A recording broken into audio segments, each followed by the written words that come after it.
Seja muito bem-vindo, você que está conosco semanalmente aqui no COEN, Instituto de Ensino, Ministério de Ensino da Casa do Leão, que chega até aí sua casa para que a palavra de Deus seja transmitida de uma maneira muito preocupada, muito segura, para que em nome de Jesus você possa continuar avançando e nós possamos contribuir, ainda que de uma maneira muito simples, com tudo aquilo que Deus tem feito na sua vida. Eu queria já pedir para você, antes de mais nada, que você curtisse esse vídeo, que você encaminhasse ele para alguém, para algum familiar. Afinal, como continuar falando de família hoje, um pouquinho da responsabilidade dos pais? Eu tenho certeza que é um tema relevante para a sua vida, porque talvez você vai aprender com o comportamento que o seu esposo pode ajustar, talvez você vai aprender com o comportamento que a tua esposa pode ajustar, ou você mesmo pode ser ajustado. Então essa palavra ela é eficaz tanto para você quanto para outro. Não deixe de curtir, de compartilhar e se inscreva no nosso canal para que você tenha acesso a inúmeros conteúdos que nós temos disponibilizado, ativando o sininho de notificação. Inclusive, você vai receber uma mensagem assim que um novo vídeo toda terça-feira às 8 da noite aqui no horário de Portugal for postado e você tenha a comodidade de assistir naquele momento ou depois aí na tua casa. Então, que em nome de Jesus você tenha o coração voltado para o ensino, tenha aí com a sua Bíblia preparada, tenha o teu caderno de anotações, a sua caneta, que você possa esquadrinhar a tua palavra, que essa aula aqui possa durante a semana ainda ser alimento para você, para que em nome de Jesus você continue avançando, perseverando naquilo que Deus tem para a sua vida. Eu quero te convidar a fazer uma oração então, para que nós possamos iniciar essa última aula desse módulo a respeito do modelo de família cristão, abençoados pelo Espírito Santo. Amém?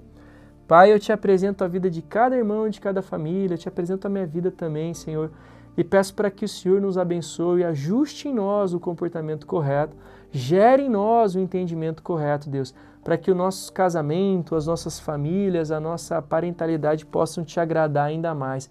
Pai, assim eu abençoo os meus irmãos, abençoa a vida de cada um que está recebendo essa palavra e pedimos que seja o Teu Espírito a nos ministrar e não meras palavras humanas. Pai, assim nós oramos, te agradecendo por esse tempo, em nome de Jesus. Meu irmão, então nós chegamos hoje à terceira e última aula desse módulo. Agora aqui do lado você vai ter acesso também ao link da primeira aula, né? Quando nós falamos sobre o tema casamento, a formação do casal e a base da família. Se você está vendo essa terceira, te convido a voltar para a primeira. Volta para a primeira, veja o que é um casamento. Se você já assistiu a primeira, está na terceira, perdeu da semana anterior, para tudo de novo, clica nesse outro link que está aqui à tua disposição e assista a segunda aula, que é a gestação, a formação da família. Essa é uma etapa construtiva que vai fazer muito mais sentido você seguindo esse processo. Casamento, gestação e parentalidade. Agora, se você já assistiu os dois anteriores, eu quero te convidar a ter sua atenção voltada, porque nós vamos falar de um tema extremamente importante, que é a parentalidade. O que é parentalidade, pastor? Parentalidade hoje se tornou um tema mais amplo que diz respeito a adultos que cuidam de crianças quando ainda não tem uma responsabilidade legal sobre elas. Então, um tio que cuida de um sobrinho, ele exerce uma parentalidade, é um parente agindo sobre aquele indivíduo que ainda é um menor, é um incapaz. Mas de um ponto de vista bíblico, nós devemos entender que a parentalidade é o cuidado do pai e da mãe. Sabe por que isso é importante? Porque além de ser o lugar que nós transmitimos a cultura, a fé, o legado, como nós veremos nessa aula, a parentalidade revela a real identidade de Deus. Porque qual é a nossa diferença principal em relação aos judeus? Nós, cristãos, cremos em Deus como Senhor, Criador de todas as coisas. Os judeus também creem. Creem no Eterno, creem no El Shaddai, creem no Deus do Antigo Testamento como Senhor. A diferença é que a nós foi dada a revelação de que no final das contas, esse Deus é um pai. Não é que Deus se fez pai, mas a revelação nos mostrou que a profundidade da identidade do nosso Deus é ser pai. Porque foi o grande resultado, a grande eficácia do ministério de Cristo, entre aspas, em favor a Deus? foi revelar que esse Deus era um pai. Ele era o Filho de Deus, o Filho do homem, que revelava a identidade do Pai. Ele foi sim, terrenalmente, não por literalmente descendência de sangue imediata, né? Mas ele foi descendência de Davi, foi filho de Davi, como foi conhecido. Mas a excelência é que Cristo foi filho de Deus. Então, a identidade de um pai é o máximo da revelação do nosso Deus. E em contrapartida, a excelência da revelação do Messias, de Jesus Cristo, é ser filho de Deus. Deixa eu falar aqui para encerrar essa introdução. E a excelência da tua identidade não é ser um pastor, não é ser o filho de fulano, não é ser um empresário, não é ser um estudante, é ser filho de Deus. Se você crê no nome de Jesus, a você foi dado o poder, foi dado o direito, foi te dada a possibilidade de ser filho de Deus. Então nós entendemos que paternidade, maternidade, parentalidade não é algo que está na Bíblia apenas, é uma prioridade. Você lembra? Quem é o pai da fé? É aquele que tipificou o que Deus haveria de fazer. Se existem inúmeros homens na Bíblia que nos evidenciam um modelo de Cristo, pré-anúncios, tipificações de Cristo, Davi, Moisés, Salomão, eles nos anunciam Cristo. Houve um único homem que Deus exigiu dele o que ele próprio haveria de fazer. Por isso ele é o pai da fé. Abraão deveria sacrificar Isaac. E Deus, no final das contas, poupa ele dessa dificuldade. Porque Deus fez isso com Cristo.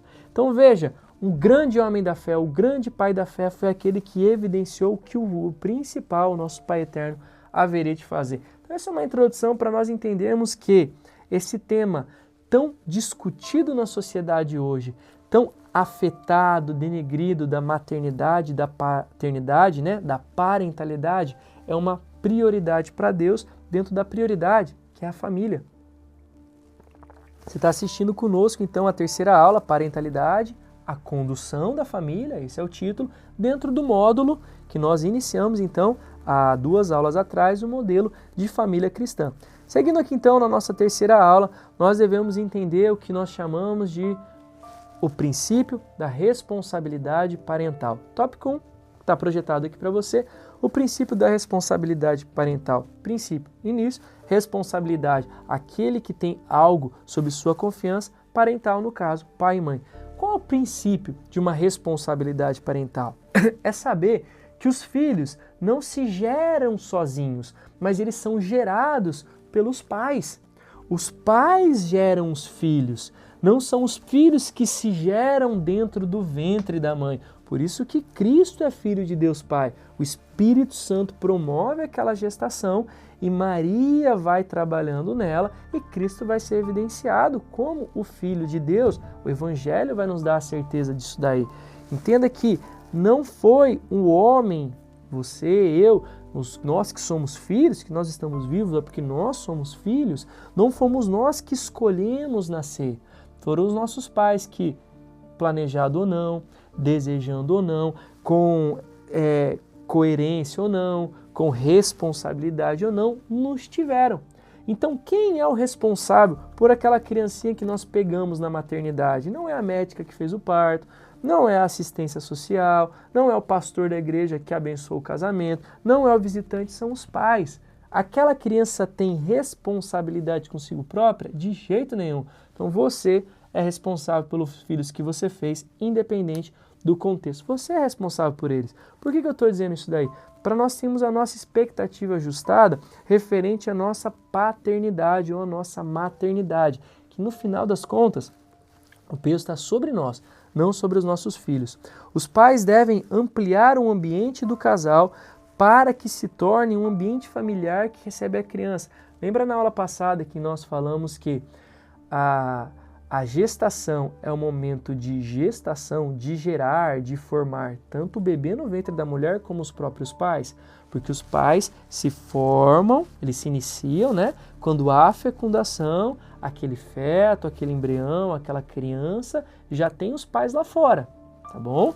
Mas os pais vão sendo preparados para que quando ela venha, eles possam exercer a paternidade. Logo, encerrando o momento de estabelecimento do casamento, nós precisamos ter em mente que um ambiente familiar deve ser preparado por essa criança.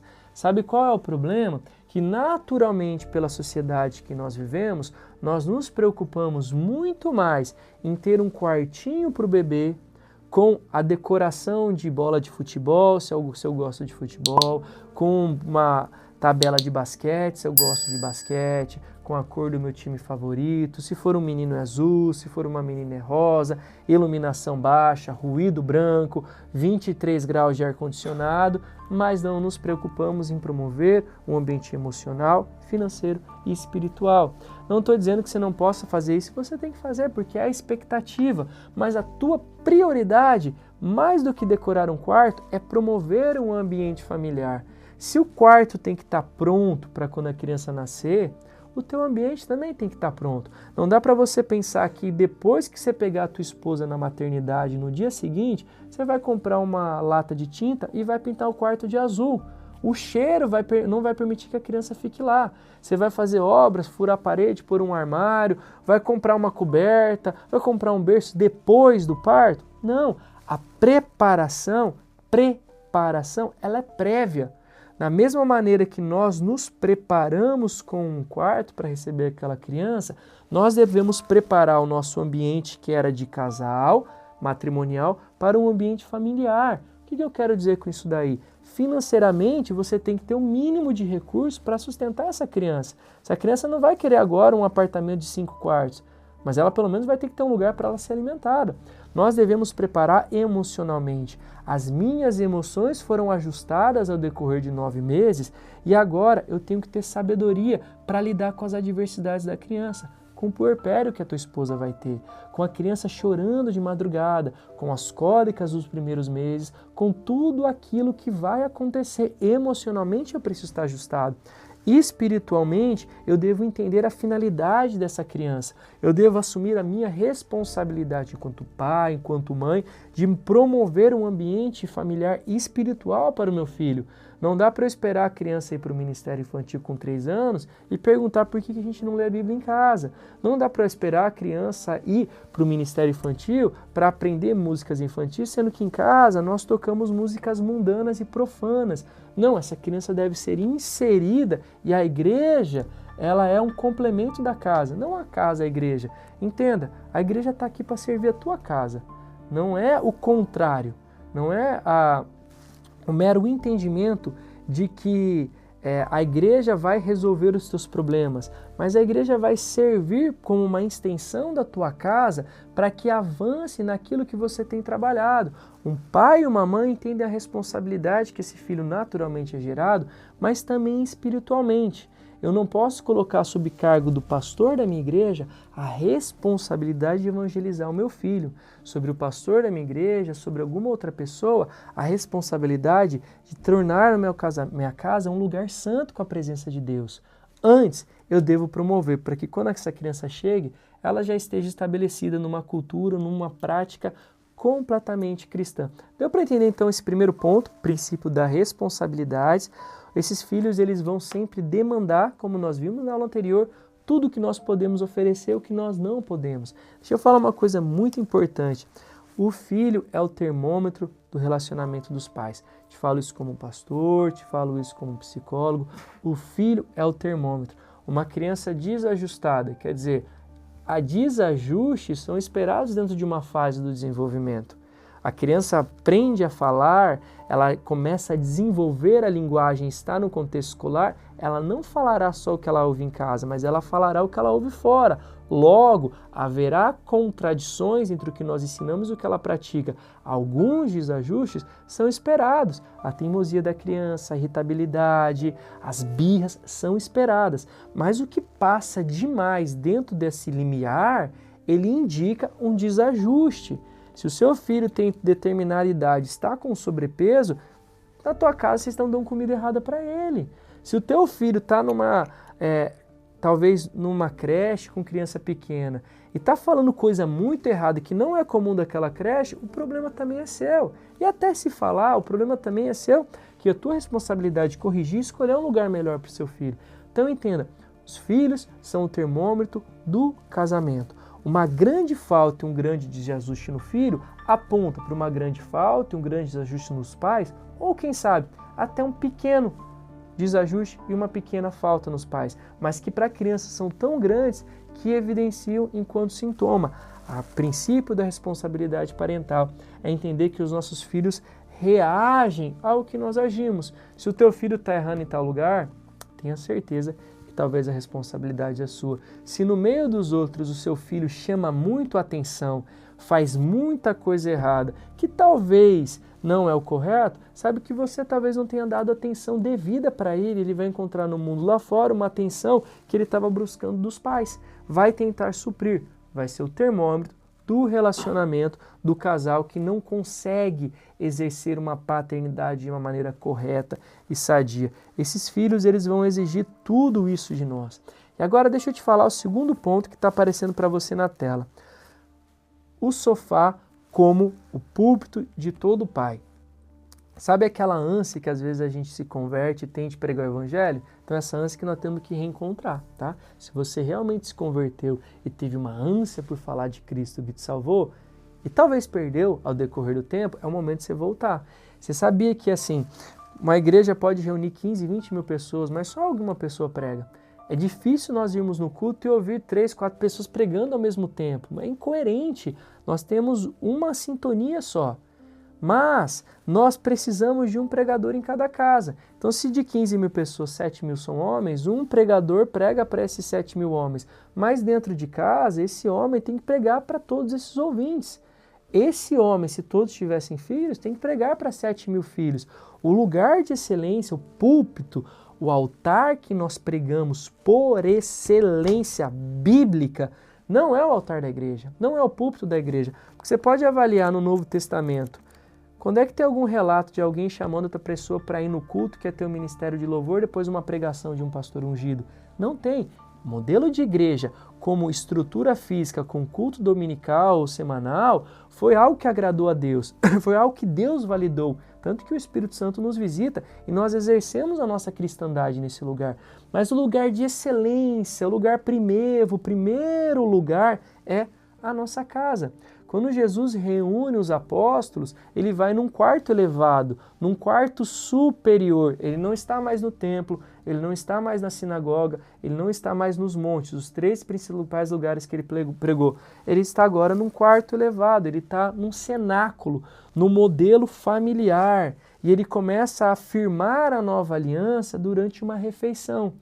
Cristo não firmou a nova aliança quando ele estava atravessando o Mar da Galileia, quando ele estava pregando o Sermão do Monte, quando ele estava ensinando na sinagoga a respeito da palavra de Isaías, quando ele estava no templo expulsando os cambistas. Cristo estabeleceu a nova aliança num contexto familiar, por mais que não seja uma família de sangue. Mas ele mesmo vai dizer que vocês são irmãos um do outro. Naquele momento, ele sendo filho de Deus, o primogênito, ele representava o Pai, colocando ordem e uma finalidade no que eles estavam vivendo. Então, Cristo pregou para os discípulos como um pai pregava para o filho, e não foi num púlpito. Então pensa, se você não é um pregador da palavra, eloquente, não tem problema. Na tua casa tem um sofá, você pode pregar. No teu carro tem um banco de motorista que você leva os filhos para a escola, você pode pregar. No sua mesa de jantar tem uma cadeira que você senta, você pode pregar. Um homem pregador, ele não é feito pela localidade dele, mas ele é feito por aproveitar as oportunidades. Entenda que o sofá é um púlpito. Deixa eu te falar uma coisa que aí é um problema. Os nossos filhos, eles tendem a muito mais reproduzir o que eles veem do que praticar o que nós ensinamos, principalmente pela imaturidade. Antes da adolescência pela imaturidade e depois da adolescência pelas revoltas que eles têm, eles vão querer repetir um comportamento oposto. Mas entenda, aí nós temos um problema que é o seguinte: se eu ensino, mas eu não pratico, a imaturidade do meu filho não vai lidar com essa hipocrisia. Ele vai aprender o que eu pratico, não o que eu ensino. Você pode ver que o teu filho não é alfabetizado por você gramaticalmente com 1 ano e meio de idade, mas ele já começa a dizer algumas palavrinhas. Com 2 anos e meio que ele já está bem melhor no vocabulário, ele não começa a dizer, pai, azul é A-Z-U-L. Não, Você falou e como a primeira linguagem que ele se comunicou com o mundo, ele teve a sua língua materna. Da mesma maneira, o que nós mostramos para o nosso filho, na prática, é mais importante do que nós ensinamos. Entende? O comportamento que você tem já é suficiente para ministrar ao seu filho daquilo que você acredita. Então, pratique o teu cristianismo dentro de casa. Pratique o teu cristianismo no sofá da sua casa. Pratique o seu cristianismo no banco do seu carro. Não espere uma oportunidade para mostrar para o seu filho que você é um bom pregador na igreja, que você consegue ensinar, que você reúne as pessoas. Isso não vai encontrar, talvez, uma testificação do que eles veem em casa. As crianças aprendem o português, por exemplo, de uma família de brasileiros ou de portugueses, não porque eles vão para a escola e com 4, 5 anos eles estão fluentes, mas porque nós falamos em casa. Logo, o comportamento do nosso filho tem muito mais a ver do que ele vê com o que nós fazemos, do que ele entende do que nós exigimos. Não adianta, às vezes, explicar tanta coisa, ele precisa nos ver fazendo. Então, o sofá é o grande púlpito de um pai. A cadeira da mesa de jantar é o grande púlpito de um pai. E também isso serve para a mãe. Eu estou dando um exemplo do pai, mas também serve para a mãe. Nós temos que transferir a nossa fé mediante aos lugares que nós ocupamos, principalmente em casa. Vou ser sincero contigo. Se você tiver esse hábito de evidenciar na tua casa, na tua rotina, Cristo para o seu filho, um dia você tiver uma oportunidade de pregar na igreja e for a pior pregação do mundo porque você ficou nervoso, você não vai frustrar o teu filho porque ele sabe quem você é. Agora, você nunca prega para a tua família com o teu comportamento, com a palavra de Deus em casa, mas tem uma excelente pregação numa oportunidade da igreja, sabe que o coração dos teus filhos já está virado, já é aversivo, porque não houve uma testificação. O pai deles não é aquele pregador eloquente, o pai dele é aquele hipócrita que está em casa. Então é muito melhor nós termos sucesso no sofá da nossa casa do que sucesso no púlpito da igreja, descontextualizando o que nós vivemos no dia anterior. Os filhos repetem o que nós ensinamos, eles reagem às nossas emoções e a forma com que nós vemos Deus é muito importante para definir a forma com que ele vê Deus. Saber que a primeira noção de Deus que o seu filho ou sua filha tem vem a partir de você, a noção de Deus enquanto um homem que dá um destino, que promove a salvação e promove o sustento, eles são encontrados principalmente na figura paterna. Se você for um pai autoritário, violento, agressivo, a chance do teu filho caminhar distante, crescer distante do evangelho é muito grande. Se você não conseguir transicionar para ele essa vivência cristã, quando ele começar a ter idade de razão e avaliar a fé dele, ele vai querer ser algo diferente do pai dele e diferente de Deus, porque o pai está sendo a reprodução do que Deus é no entendimento dele. Isso demora muito para a gente conseguir separar as coisas, né? Eu acho que a vida inteira, para entender que Deus é um Deus e os nossos pais podem ser algo diferente, não é como na nossa infância, que nós achamos que os nossos pais são deuses, mas para que nós sejamos precavidos, sejamos o melhor modelo de pai e de mãe possível para que os nossos filhos cresçam sabendo que Deus ama, que Deus supra a necessidade, que Deus ensina, que Deus exorta, que Deus encoraja e repreende. Segundo ponto, então, o sofá como púlpito de casa. O terceiro e último ponto diz respeito assim, tudo bem, somos bons pais, né? Nós temos a responsabilidade com os nossos filhos, nós ministramos, nossos filhos administramos o ambiente familiar, mas qual a finalidade de tudo isso? Você parou para pensar, se Deus te deu uma empresa, se Deus te deu uma profissão, se Deus te deu um ofício, uma casa, se permitiu que você imigrasse, seja lá o que for, para que tudo isso daí? Se Deus te deu uma família, para que tudo isso? Para pensar só um minuto. Para que você está vivendo a vida que você vive? As suas dúvidas, tenha certeza que elas serão repassadas para os seus filhos, da mesma maneira que as tuas convicções serão transmitidas. Então nós temos que entender que o terceiro ponto é um princípio geracional. Sabe como é que nós olhamos para a Bíblia e nós vemos a eficácia do ministério de Cristo? Não é quando ele chamou 12 apóstolos, sabia que um ia trair e os outros 11 deram a vida por ele. Não foi quando João morreu de velhice depois de ter visto o Apocalipse. Não foi quando Mateus escreveu o Evangelho. Não foi quando Pedro escreveu as cartas e foi martirizado em Roma. Isso daí, vou ser sincero com você, de um ponto de vista da estrutura bíblica, só isso não é suficiente para nós termos a convicção que o ministério de Cristo foi eficaz. A eficácia do ministério de Cristo, tá? Quando nós olhamos aqui, por exemplo, o Evangelho segundo Lucas e o livro de Atos, porque Lucas não foi um discípulo da primeira geração. Lucas foi ganho depois. Lucas não viu Cristo na Galiléia nem na Judéia. Que ouviu falar dele depois se converteu, é a segunda geração. Marcos é a segunda geração, não é a geração dos apóstolos. Então, quando esses apóstolos fizeram discípulos que creram em Cristo tanto quanto ele, Cristo pôde, entre aspas, uma figura de linguagem, ter a certeza que os apóstolos aprenderam e a doutrina dele foi validada. Eu não estou dizendo que Cristo precisa ser julgado conforme padrões humanos, não tem a ver com isso. Só estou enfatizando a importância do aspecto geracional daquilo que nós fazemos. Qual é a prova de que Cristo está vivo hoje? A maior prova que nós temos, sendo que você e eu não vemos Cristo. Qual a maior prova que Cristo está vivo hoje?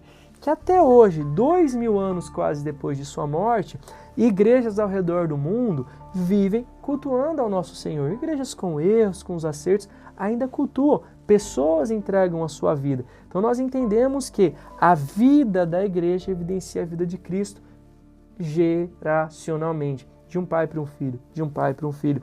Então o princípio geracional é entender que eu devo transmitir para os meus filhos cultura, fé e legado. Cultura, fé e legado. Vamos lá, anota no seu caderno aí. Estamos no terceiro ponto, princípio geracional, e cabe aos pais, a parentalidade, né, que conduz a família, transmitir cultura, fé e legado. Quando a criança é pequena, vamos tentar relembrar os nossos filhos, se o seu filho já cresceu, né? Quando a criança ela é pequena, ela não tem uma expressão de fé e ela não tem uma preocupação com legado. Ela é imersa numa cultura. Se você fala português, ela vai falar português. Mesmo que você more no Japão, ela terá dificuldade de se comunicar com o mundo lá fora, porque lá se fala o japonês e ela só foi alfabetizada, só aprendeu na prática com os pais o português. Por quê? Está imerso numa cultura. Se você mora, não sei, de repente na Finlândia, mas o hábito da tua família é comer um pãozinho francês feito pela sua mãe, entenda que você está imerso naquela cultura brasileira que não vai encontrar lá fora algo que reproduza. O primeiro lugar que a criança vê o mundo é pela cultura dos pais.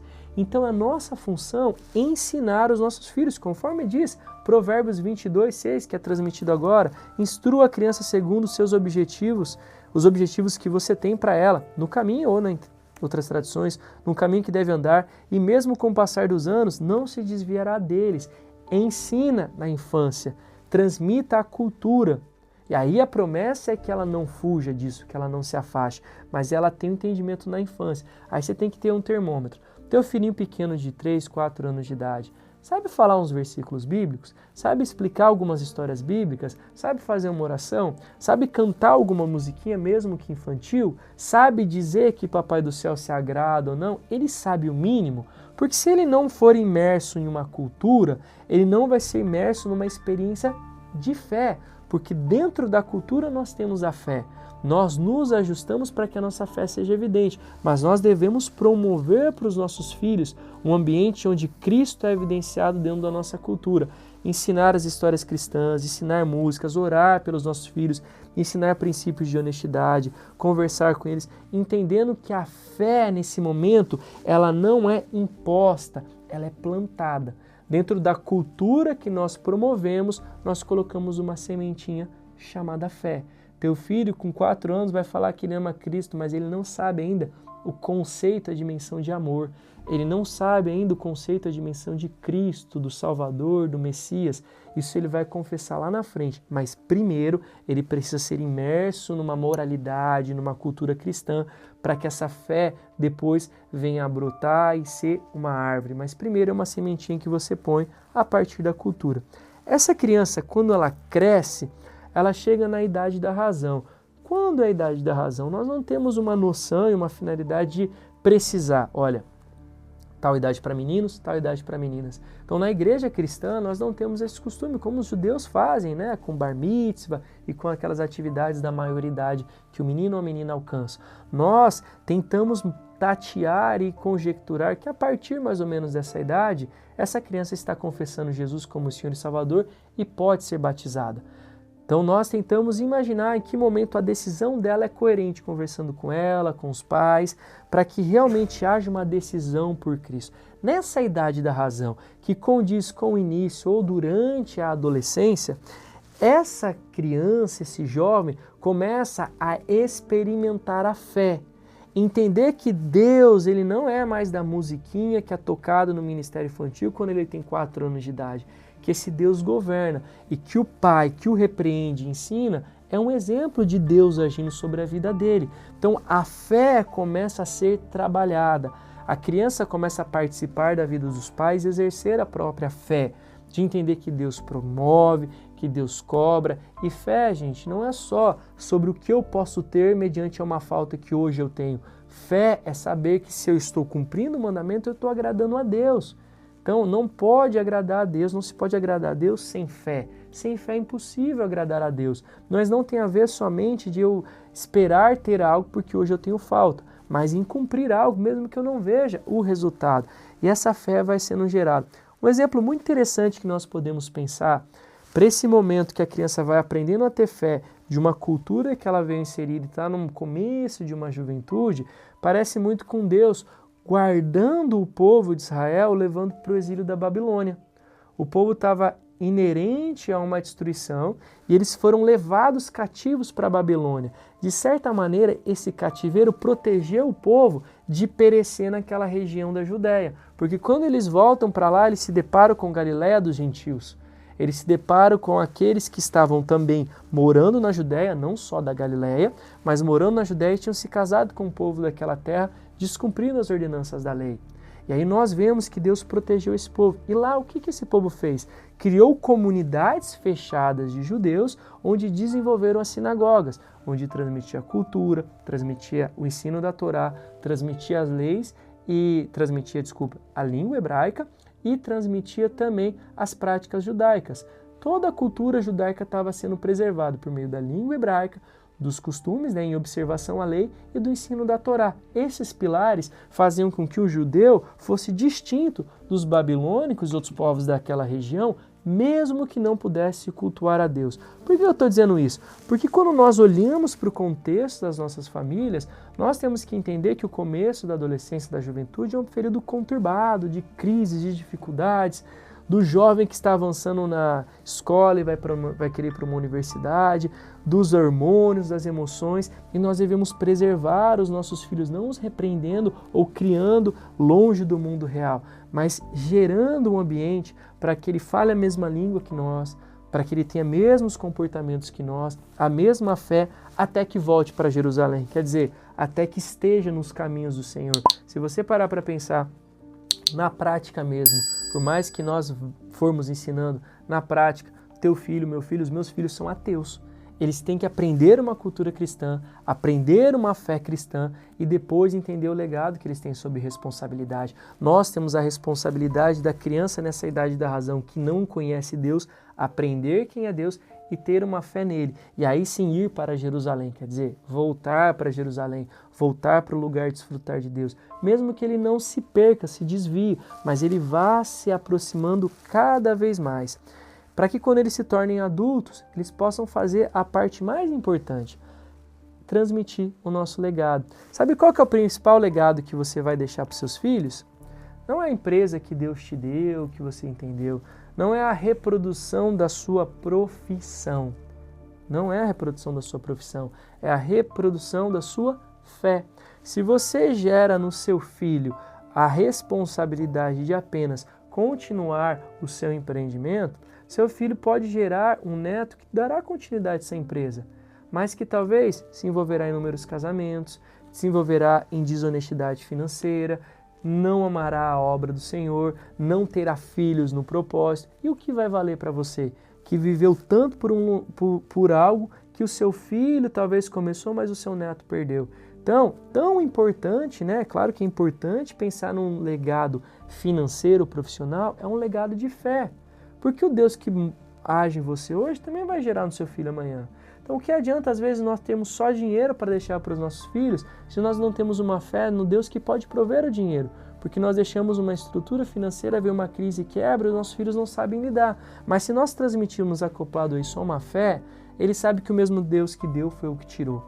E ele vai ter confiança para continuar avançando. Ele vai ter fé para se casar com uma mulher, independente da situação do país, para ter filhos com essa mulher, para edificar a igreja do Senhor, para dar continuidade àquilo que eu falei no começo. Como é que o ministério de Jesus foi eficaz? Porque Lucas falou dele, porque Marcos falou deles, porque os outros homens que aparecem aqui no livro de Atos, que aparecem no livro de Romanos, essa dezena de homens que Paulo fala no final do livro de Romanos, Rufo, Trifena, Herodião, Timóteo, todas as outras gerações creram em Cristo.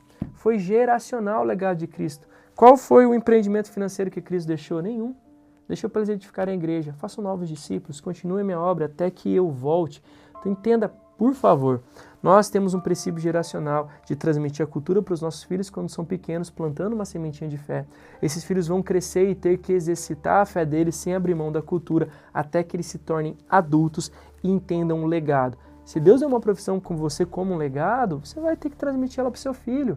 Se Deus deu uma empresa, se Deus deu um sonho, vai transmitir. O que Davi sonhou foi Salomão que edificou, não tem problema. Mas o principal, inegociável, não é a profissão. O inegociável é a fé.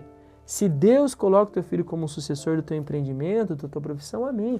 Mas a fé está acima de tudo isso. O teu principal legado é um legado de fé para os seus filhos. Essa é a excelência do princípio geracional que nós olhamos numa família. E assim nós concluímos essa terceira aula. Vamos recapitular? Ponto primeiro, princípio de responsabilidade parental. Ponto segundo, o sofá como púlpito de todo pai. E terceiro, o princípio geracional da transmissão da cultura, fé e de legado. Essa é a grande responsabilidade parental que nós temos com os nossos filhos. Espero que em nome de Jesus essa palavra tenha sido edificante para a tua casa. Não deixe de compartilhar esse vídeo, não deixe de nos seguir, porque terça-feira tem mais conteúdo para você aqui na Escola Bíblica. Eu queria orar agradecendo, encerrando esse tempo que nós concluímos agora, então, o nosso módulo, o modelo de família cristã, para que Deus possa traduzir essa palavra ao nosso entendimento e ao nosso comportamento. Pai, eu abençoo todos os irmãos que acompanham essa aula, Senhor, e peço que em nome de Jesus nós possamos adequar as nossas famílias ao Teu propósito. Se estamos distantes, que possamos voltar. Se estamos perto, que possamos nos tornar ainda mais próximos, Senhor, e que em nome de Jesus a Tua palavra seja suficiente, Deus. Nós não esperamos mais nada de homens, nós não esperamos mais nada de circunstâncias, mas seja suficiente para o nosso entendimento. Nós sabemos que a Tua palavra é suficiente. Mas Deus, tira de nós toda a incredulidade, tira de nós todo o ajuste humano, que nós dependamos só de Ti, Deus. Tua palavra é e sempre será suficiente, mas que nós possamos entender isso no nosso interior. Pai, assim, eu oro agradecendo a vida de cada irmão e os abençoo em nome de Jesus. Meu irmão, então fica o convite para você na próxima terça-feira estar conosco e não deixe de se inscrever e compartilhar esse vídeo, não deixe de se inscrever no nosso canal. Toda terça-feira às 8 horas, mais conteúdo aqui na Escola Bíblica. Deus abençoe!